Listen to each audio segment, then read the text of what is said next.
هل لك سر عند الله بينك أنت وبين الله. Zikrii yeroo haadha manaatti yookaan yeroo jaartii ofiitti dabalamuu barbaadan yookaan wal-qunnamtii saalaa yeroo geggeessuu barbaadan zikrii jedhamu.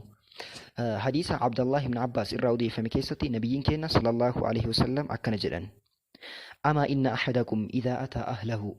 Tokkoon keessan jedhan waggaa haadha manaa isaatti dhufu yookaan jaartii isaatti yeroo dhaquu barbaadu yeroo wal-qunnamtii saalaa geggeessuu barbaadan yeroo walitti dhufeenya godhuu barbaadan wal-qunnamtii saalaa gochuudhaan dura yookaan sexual intercourse geggeessuudhaan dura yoo akkana jedhan yoo maal jedhan Bismillahi Allahumma jannibna ash-sheyxaana wa jannibish sheyxaana maa razaqtana.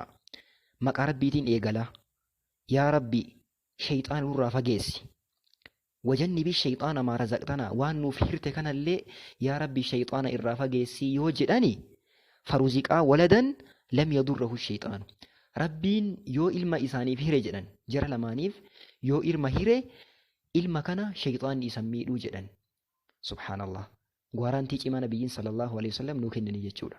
Kanaaf haadha manaa teessanitti dhaquudhaan dura zikrii kana hin dagatinaa.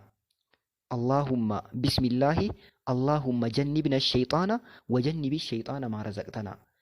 Salphaadhaa namatti hin ulfaatu naman dhibuu qabadhaatiin isa jedhaa jechuudha. Rabbiin ilma keessanirraa sheyxaanaa fageessuu yeroo haadha manaa teessanitti dhayitan zikrii kana hin dagatinaa. Nama birootiifis sheer godhuu hin dagatinaa. Viidiyoo kana yoo jaalattan subscribe kan jedhu san tuqaa akkasumas mallattoo laayikii sanis tuqaatiin nu jajjabeessaa isiniin jenna. Assalaamu alaikum warahmatullahi wabarakaatuh.